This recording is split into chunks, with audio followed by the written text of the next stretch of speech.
और उसका मुआवजा 1 लाख होगा।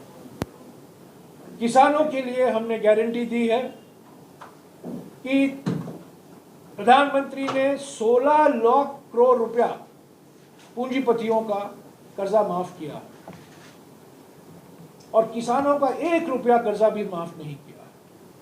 2008 में मनमोहन सिंह जी जब प्रधानमंत्री थे 72,000 करोड़ रुपया कर्जा माफ हमने किया था और अभी हम गारंटी दे रहे हैं, ये वादा कर रहे हैं कि जिस तरीके से आउटगोइंग प्रधानमंत्री ने पूंजीपतियों का 16 लाख करोड़ रुपया कर्जा माफ किया है, ऐसे ही कांग्रेस और इंडिया पार्टियां किसानों का कर्जा माफ करेंगी और एमएसपी को कानूनी दर्जा दिया जाएगा, यानी कि कानून के आधार पर वो तय किया जाएगा। श्रमिकों के लिए हमने ये गारंटी दी है कि मजदूरी दर 400 रुपया होगा।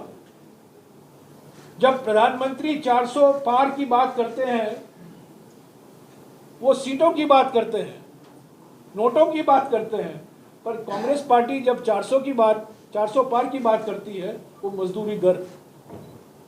मनरेगा में मिनिमम वेज होगा 400 रुपया।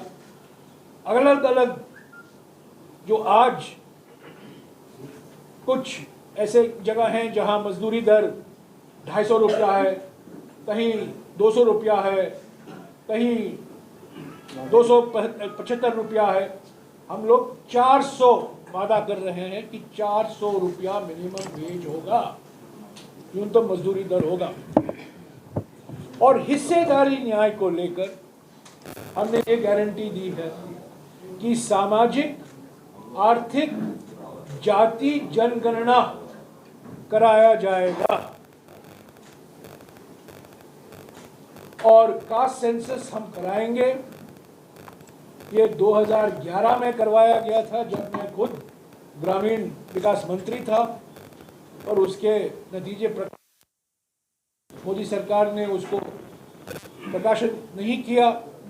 जाति की जनगणना के बारे में मैं कह रहा हूँ, तो इसको हम फिर से एक बार करवाएंगे और हर 10 साल इसको करवाना जरूरी है। परेशानी दिखाई दे रही है और पहले से वो एक झूठ की महामारी उन्होंने फैलाया है।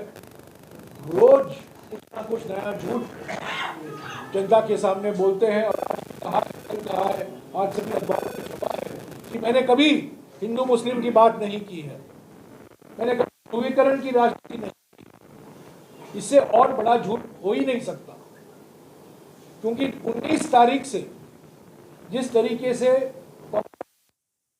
लगाया कि ये मुस्लिम लीग का घोषणा पत्र, बाद में मंगलसूत्र की उन्होंने बात की, बाद में उन्होंने धन वितरण की बात की जो हमारे न्याय पत्र में शामिल ही नहीं है,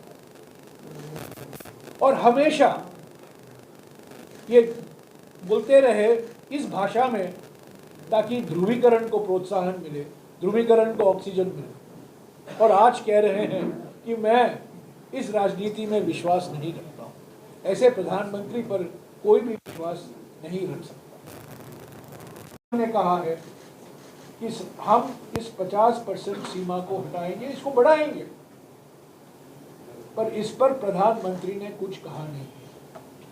इस संविधान में 9वीं सूची में तमिलनाडु का कानून एकमात्र कानून है जिसको इस संविधान सुरक्षित रखता है, और तमिलनाडु में आरक्षण शेड्यूल्ड कास्ट, शेड्यूल्ड ट्राइब और ओबीसी के लिए 69% है।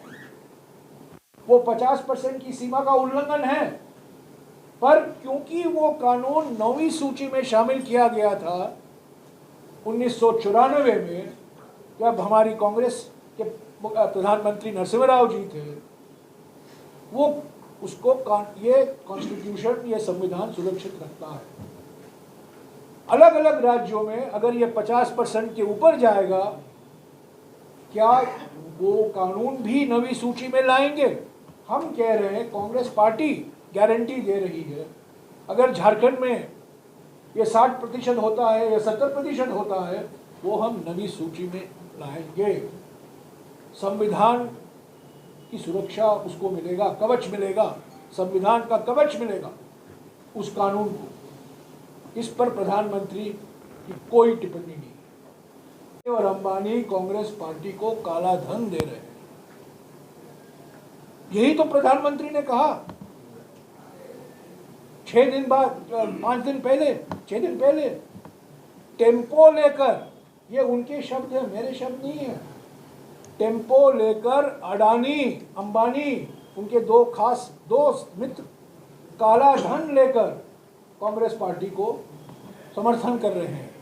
तो मैं पूछना चाहता हूं ऐसे प्रधानमंत्री को, 8 नवंबर 2016 को आपने नोटबंदी की।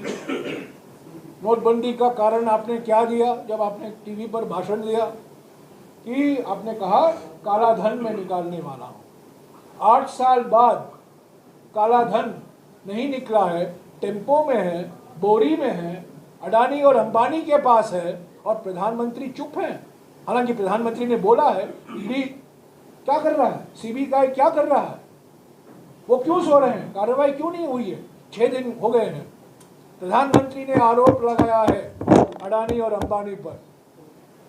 ईडी को कार्रवाई करनी चाहिए, सीबीआई को कार्रवाई करनी चाहिए। क्या प्रधानमंत्री झूठ बोल रहे हैं या सच बोल रहे हैं? एक वो तो गलती से सच भी नहीं बोलते, वो बात अलग है। पर जब ऐसा गंभीर आरोप लगाया है ऐसे 2 पूंजीपतियों के खिलाफ जिनको मैक्सिमम फायदा मिला है पिछले 10 साल में, मैं आपको एक आंकड़ा देता हूं, ये सरकारी आंकड़े हैं, मेरे आंकड़े नहीं हैं। पिछले 10 साल में 21 पूंजीपतियों के पास इतना धन इकट्ठा हो गया है जितना कि 70 करोड़ भारतवासियों के पास है।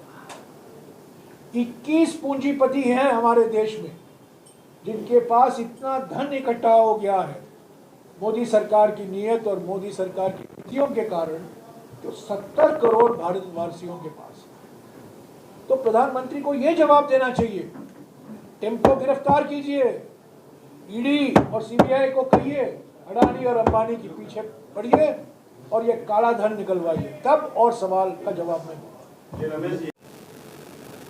यानी कि कांग्रेस पार्टी को और इंडिया जनबंधन के पार्टियों को, जिसमें जेएमएम भी शामिल है, आरजेडी भी शामिल है, इंडिया जनबंधन के पार्टियों को स्पष्ट और निर्णायक जनादेश अभी मिलना तय हो।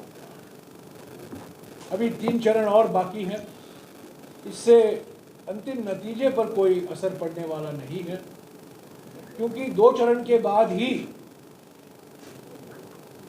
ये बिल्कुल स्पष्ट हो गया था कि आज के प्रधानमंत्री, निवर्तमान प्रधानमंत्री, आउटगोइंग प्रधानमंत्री, 19 तारीख के बाद उनकी भाषा में बदलाव आया, मोदी की गारंटी गई, 400 पार का नारा भूला गया और सिर्फ ध्रुवीकरण की रणनीति, ध्रुवीकरण की भाषा, हिंदू मुस्लिम भाषा, मंगलसूत्र की भाषा, भैंसों की भाषा, बदनाम करने वाली भाषा प्रधानमंत्री ने इस्तेमाल किया और बिल्कुल साफ हो गया था कि वो घबराए हुए हैं और भोकलाए हुए हैं।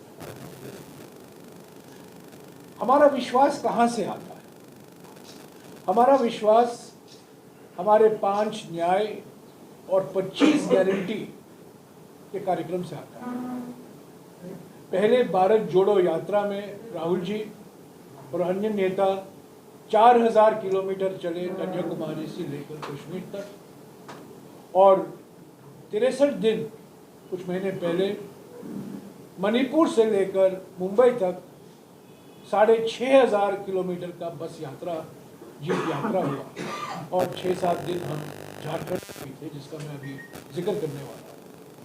और इन 2 यात्राओं से ये नतीजा निकला, राहुल जी और हमारे अध्यक्ष जी और अन्य नेता कार्यकर्ता सभी लोगों ने जनता की बात सुनी, अपनी मन की बात नहीं कही और जनता की बात सुनी, जनता की चिंता सुनी, और ये 5 न्याय, नारी न्याय, युवा न्याय, किसान न्याय, श्रमिक न्याय और हिस्सेदारी न्याय, इन 5 न्याय को लेकर हर एक प्रत्येक न्याय में हमने 5 गारंटियां दी और ये गारंटी कार्ड हम घर घर गारंटी कार्ड वितरण प्रोग्राम हमने किया है।